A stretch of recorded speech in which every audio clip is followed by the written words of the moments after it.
Did you know that the wind whispers secrets? Not the gentle breeze that rustles leaves and carries the scent of wildflowers, but the howling gale that tears through ancient forests, the chilling draft that creeps through forgotten tombs, the tempestuous storm that whips the sea into a frenzy.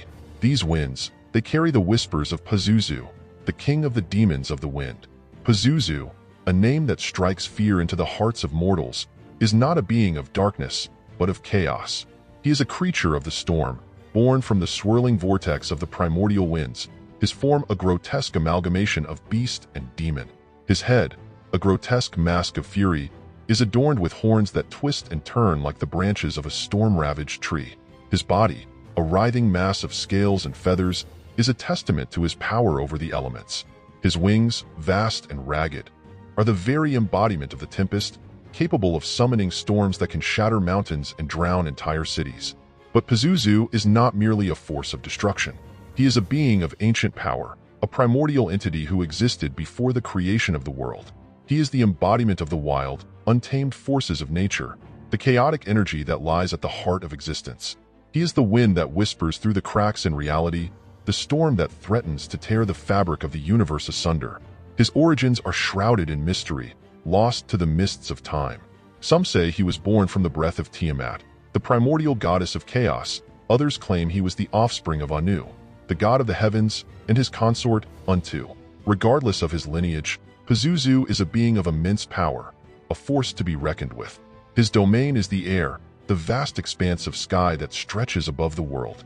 He commands the winds, summoning them to his will, twisting them into whirlwinds and tornadoes, unleashing them upon the world with a fury that knows no bounds.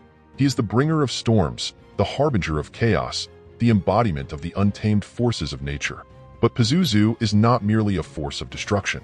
He is also a protector, a guardian of the balance of the world. He is the one who keeps the winds from becoming too strong, the one who prevents the storms from raging out of control. He is the one who ensures that the world remains in a state of dynamic equilibrium, a delicate balance between order and chaos. His power is not limited to the physical realm. He is also a master of the spiritual world, a being who can manipulate the very fabric of reality. He can summon demons and spirits, control the minds of men, and even influence the course of history. His influence is felt throughout the world, from the ancient temples of Mesopotamia to the forgotten ruins of the Americas. He is worshipped as a god, feared as a demon, and revered as a protector. His name is whispered in fear and awe, his power acknowledged by all who dare to confront him. One of the most famous stories of Pazuzu is his battle with the goddess Ishtar, the queen of the heavens. Ishtar, a powerful and vengeful goddess, had been angered by the death of her lover, Tammuz. She sought revenge on the world, unleashing a plague of demons and monsters upon the land. Pazuzu, seeing the chaos that Ishtar had unleashed, rose to meet her challenge. He summoned the winds, unleashing a tempestuous storm that raged across the land. He battled Ishtar, his claws and teeth tearing at her flesh, his wings beating against her with the force of a hurricane. The battle raged for days, the earth trembling beneath their feet, the sky ablaze with lightning. Finally, Pazuzu emerged victorious, his power overwhelming Ishtar's. He banished her to the underworld, restoring order to the world. But Pazuzu's power is not without its limits. He is a being of chaos, and his power can be unpredictable and dangerous. He is a force of nature, and like all forces of nature, he can be both destructive and beneficial. His influence is felt in the world today, in the storms that rage across the land, in the winds that whisper through the trees, in the whispers of the ancient gods that echo through the ages. He is a reminder that the world is a place of both beauty and danger, a place where order and chaos are forever intertwined. But Pazuzu is not just a force of nature.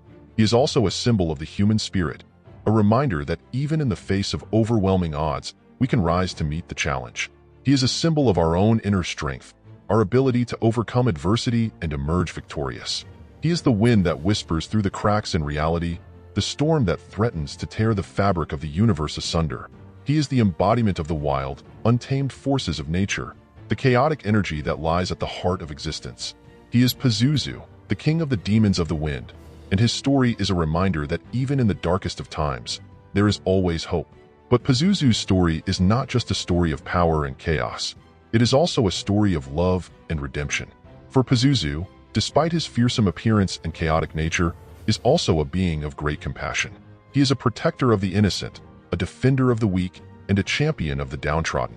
One of the most poignant stories of Pazuzu's compassion is the tale of his love for a young woman named Lamishtu. Lamishtu, a demoness of disease and pestilence, was feared and reviled by all who knew her. She was a creature of darkness, a bringer of suffering and death. But Pazuzu, despite her monstrous nature, saw something good in Lamishtu. He saw her pain, her loneliness, her longing for love. He saw the potential for redemption within her. He approached her, not with violence or aggression, but with kindness and understanding. He offered her his love, his protection, his friendship. He showed her that she was not alone, that she was not beyond redemption. Lamishtu, touched by Pazuzu's compassion, began to change. She shed her darkness, her cruelty, her hatred. She embraced the light, the love, the hope that Pazuzu offered her. Together, they became a force for good in the world. They protected the innocent, healed the sick, and brought peace to the land. They showed the world that even the most monstrous of creatures can be redeemed, that even the darkest of hearts can find love and light. Pazuzu's story is a reminder that even in the darkest of times, there is always hope. It is a reminder that even the most monstrous of creatures can be redeemed, that even the darkest of hearts can find love and light. It is a reminder that the world is a place of both beauty and danger, a place where order and chaos are forever intertwined. But most importantly, Pazuzu's story is a reminder that we are all capable of change, that we are all capable of redemption, that we are all capable of finding love and light, even in the darkest of times. The wind whispers secrets, and Pazuzu's story is one of those secrets. It is a story of power and chaos, of love and redemption, of hope and despair. It is a story that has been told for centuries, a story that will continue to be told for centuries to come. It is a story that reminds us that even in the darkest of times, there is always hope. But Pazuzu's story is not just a story of the past. It is also a story of the present, a story that is being written every day. It is a story of the wind, the storm, the chaos that surrounds us. It is a story of the human spirit, our ability to overcome adversity, our capacity for love and redemption. Pazuzu is a reminder that the world is a place of both beauty and danger, a place where order and chaos are forever intertwined. He is a reminder that we are all capable of change, that we are all capable of redemption, that we are all capable of finding love and light, even in the darkest of times. So the next time you hear the wind whisper, listen closely.